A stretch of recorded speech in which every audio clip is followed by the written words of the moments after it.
Bem, esse vídeo procura ser um contraponto a mais uma daquelas narrativas nacionais, né, que vão criando uma certa mitologia, né? Então vai repetindo, existem sempre alguns grupos, né, muito bem orquestrados que vão repetindo certas teorias, certas narrativas e que vão passando assim para a história como verdades absolutas, né? Então nós vamos falar aqui de uma situação bastante interessante, um contraponto. Vocês sabem que muitas vezes na história de um país se escolhe algum personagem que é representativo de algum momento histórico, de alguma coisa que ocorreu, como por exemplo o Duque de Caxias, né, que veio a ser o patrono ali do Exército Brasileiro, pela atuação, né, de integração do Brasil naquele momento tão conflagrado no Império, né?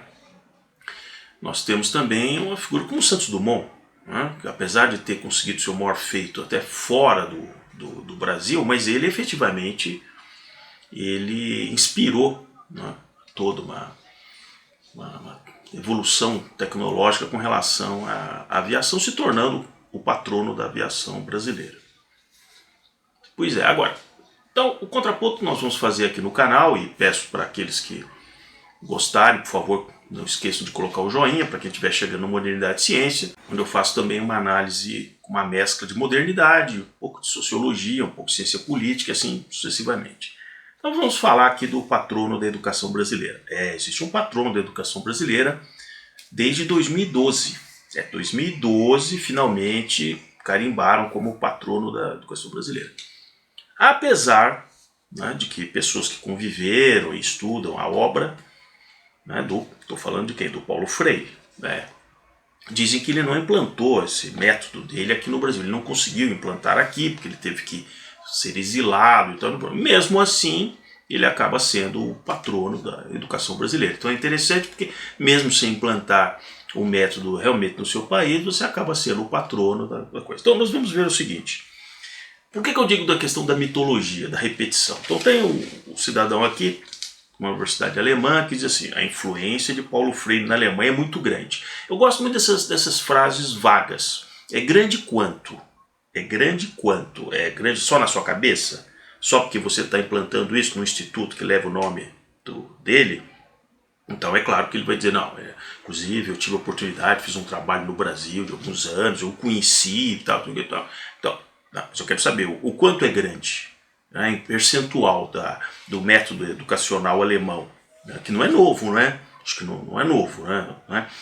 Então, assim, ele é visto como um dos grandes nomes da pedagogia, ao lado de Immanuel Kant, Jean-Jacques Rousseau, Rudolf Steiner e Maria Montessori. Olha o grupo, né? Olha o grupo. Ainda hoje os livros são muito usados em universidades. Quantas universidades? Quais universidades? Há inúmeros trabalhos universitários que usam as obras dele. Claro, os trabalhos progressistas, aqueles que fica bacana você citar, porque hoje virou, né, na academia, um cita o outro, né? A me ajuda que eu te ajudo, né? Então você cita o outro, você, pô, o cara citou fulano, opa, então você já subiu no meu conceito, você vai ser avaliado pela banca, nossa, você citou fulano, nossa, realmente muito importante, né? E é interessante que esse cidadão atualmente é visitante da Universidade Católica de Macau, na China. Né? Aí ele diz, né? Aqui na China se fala em Paulo Freire. Eles têm interesse em saber quem é esse brasileiro que citou Mao Tse Tung em seus livros. Não, claro que ele era maoísta, claro que ele tinha que citar o Mao Tse Tung, certo? Muito relevante para a educação, né, citar o Mao Tse Tung e tal, né? Aliás, tem coisas assim que veja a mitologia, né? Não, o método de alfabetização para adultos foi muito revolucionário, porque não usavam, né, como eu deixo aqui no canal, para as crianças na época, né, tinha lá Caminho Suave, que era uma cartilha que usava a relação entre imagem de animais, de coisas, e as letras básicas para formar as palavras. Então não dava para usar isso das crianças. É claro que não. A cognição das pessoas, por exemplo, já adultas, já é completamente diferente de uma criança ali de 6 anos de idade, 5, 6 anos de idade, está sendo alfabetizada por exemplo, naquela época, né? Hoje é alfabetizado mais novo, mas naquela época. Então é claro que o método já aplicado para adultos, antes dessa coisa mirabolante aqui do método Paulo Freire, já focava, né, no Mobral, por exemplo, que era um movimento, era um programa de alfabetização para adultos. É claro que ele não focava no mesmo estilo da cartilha Caminho Suave. Você já conseguia usar palavras e uma interpretação que a pessoa tinha e passava aquilo para realmente para como a pessoa iria escrever e assim por diante. Então, sinceramente, é bastante curioso esse tipo de argumento. E é interessantíssimo, porque essa pessoa aqui falou: eu acabei sendo convidado pela Unesco para escrever um capítulo sobre Paulo Freire. Claro, então vocês vejam que ao longo de toda a matéria nós vamos percebendo. Por que eu falo da mitologia? Porque vai ficando dentro daquele nicho progressista, como da Unesco, né? Não, esse trabalho foi traduzido para várias línguas, está hoje disponível para consultas. Claro, dentro daquele nicho do que a gente sabe do que é a ONU, com certeza. Aí é citado que tem até uma universidade aqui, uma escola, uma high school em Massachusetts, escola muito considerada e tal. Eu fui atrás, é mesmo? Não, adoto, mas fui atrás. Eu vou deixar na descrição aqui do canal o link dessa escola, da descrição da escola. Interessante que em toda a descrição aqui, são uns 3, 4 páginas, não há referência nenhuma a isso, né? Apesar de que está citado que não, realmente a escola adota e tal. Não vou negar que em alguns lugares tentem até utilizar isso e tal. Como o negócio da arte moderna, né? Que fica aquele mito, aquela mitologia, né? Do Lúcio Costa, do Niemeyer, como se isso da arte moderna fosse relevante em outros lugares do mundo, mas no nicho, né? Naquele gueto brasileiro, né, progressista, realmente ainda é muito relevante, é bastante relevante e tal. Bom, para finalizar aqui, eu vou citar aqui 7 frases. 7 frases, porque muita gente fica discutindo, tem exposições atualmente, vocês vão ver, né, agora com 100 anos aí de nascimento e tal, vai ter exposições, muita gente falando, temos entrevistas, uma coisa fantástica. Mas eu sugiro que leiam os livros lá, né, sobre, né, pedagogia do oprimido, para vocês verem realmente aonde que era o objetivo final de todo aquilo, naquele contexto todo, né, de Guerra Fria, né, aquela coisa toda. Então, eu selecionei aqui 7 frases. 7 frases do Paulo Freire, para vocês conhecerem um pouco, em vez de ficar só nessa militância que nós temos, né, ainda hoje, né, tentando manter, né, ainda com 100 anos, ainda, né, não vai morrer essa ideia, né, vamos ver, vamos aguardar, né, vamos aguardar. Então, assim, frase número 1. Ninguém educa ninguém.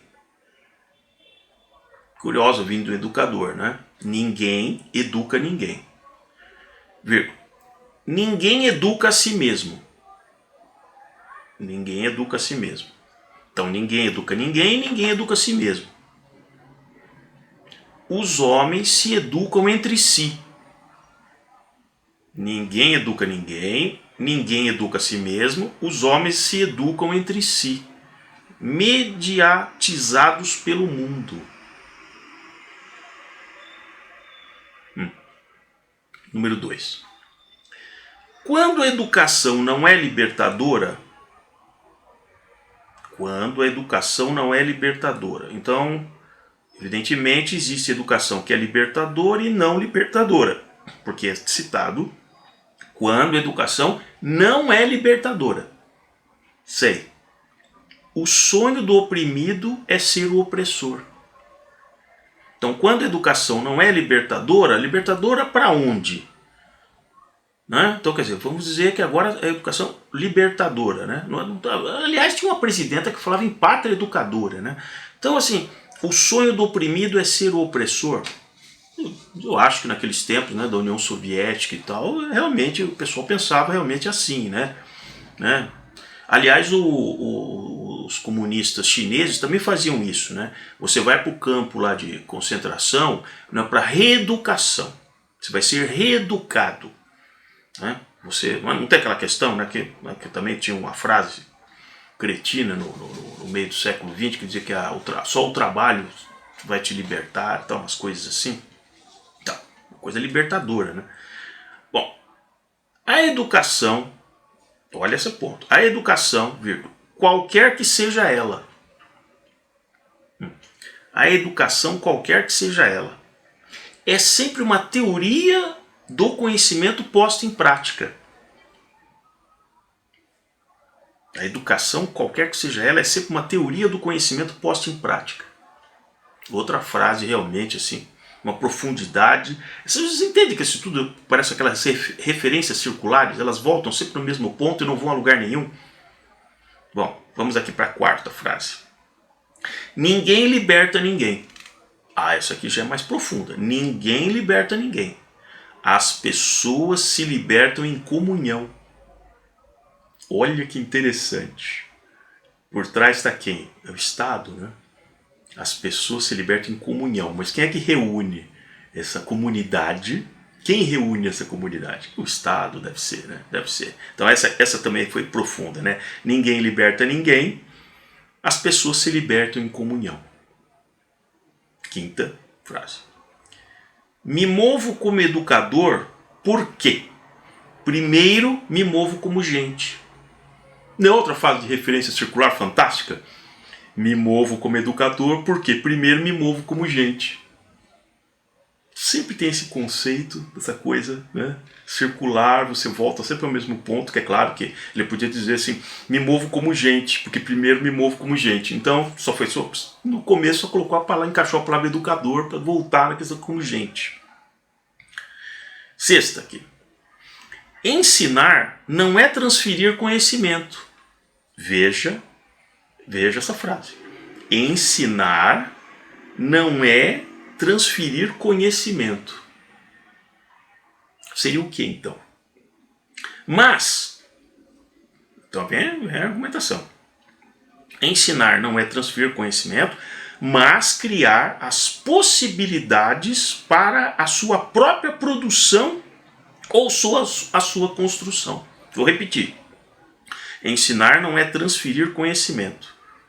Não. Você está fazendo um curso de engenharia, o cara está te mostrando como é que uma viga suporta uma carga, né, que ela vai ali naquele estágio, você faz o cálculo do momento, da coisa. Só falando isso na parte... Né?